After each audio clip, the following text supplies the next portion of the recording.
सो बार बार एक कमेंट आ रहा है कि अगर आप इंटरनल एग्ज़ाम में गए ही नहीं, मतलब एब्सेंट, तो क्या होगा, क्या ही बिगड़ जाएगा। पहला सवाल ये, और दूसरा बात ये कि दीदी मेरा ना कोई इच्छा नहीं है, हम ना एक पेज का असाइनमेंट बनाएंगे, ठीक है, क्योंकि हम राजा हैं।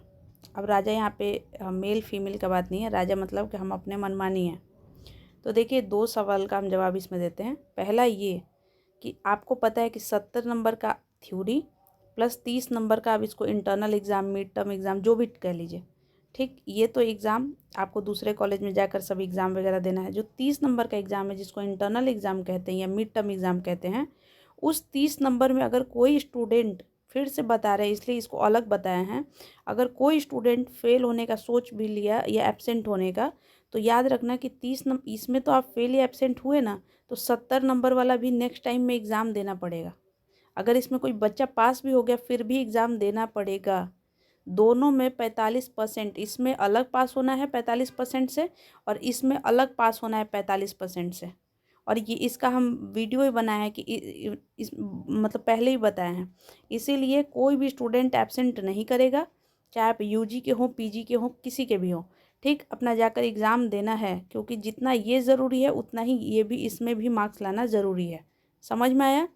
ठीक, एक बात ये। दूसरी बात है कि अगर 30, मान लीजिए कि आपको 70 नंबर में से कुछ मार्क्स मिला है और प्लस 30 नंबर में से, मान लीजिए कोई बच्चा है जिसको मिला है इसमें 54, ठीक, और इसमें मिला है मान लीजिए 28, तो ये ऐसे जब मार्क्स आएगा ना रिजल्ट पे, आप देखिएगा 100 नंबर में से आपको 8 और 4 कितना हुआ, 8 4 12, 12 के 2 1, 5 और 2 7, 7 1 8, 82 मार्क्स यहाँ पे समझ में आ रहा है। तो इसको मिलेगा लगभग ए प्लस प्लस ऐसे करके। क्यों प्लस प्लस मिल जाएगा, मतलब शायद प्लस ए प्लस होगा, जो भी है ये ए प्लस प्लस हो, क्योंकि अभी ना जो मार्क्स आता है वो ग्रेडिंग सिस्टम से आता है। अगर 1 से 9 के बीच में आ गया तो आपको मतलब एक ए प्लस हुआ, और फिर अगर मान लीजिए कि 7 ही रह गया, और मान लीजिए कि यहाँ पे आ गया 11 से लेकर 20 के बीच में, एक एग्जाम्पल बता रहे हैं, तो ए प्लस प्लस हो जाएगा। मतलब प्लस प्लस कहने के लिए, मान लो 1 से 10 एक नंबर कहलाया, 1 से 9 नंबर तक, 11 से 20 नंबर एक नंबर कहलाता है, वैसे ही 21 से लेकर 30 तक एक नंबर होता है।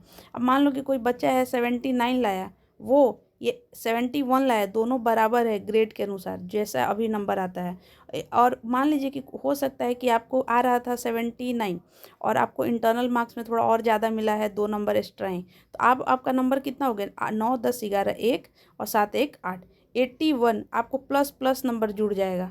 समझ में आ रहा है इसका कितना इम्पोर्टेंस है? इसीलिए मेरे प्यारे भाई बहन जो भी सुन रहे हैं, जाकर एग्ज़ाम दो और नंबर अच्छा ले आना। पहले दूसरी बात, यूट्यूब पे कई लोग हैं जो बकवास बना के रखे हैं कि एक पेज लिखो, असाइनमेंट कर लो और 5 पन्ना लिख लो, टॉपर बन जाओ।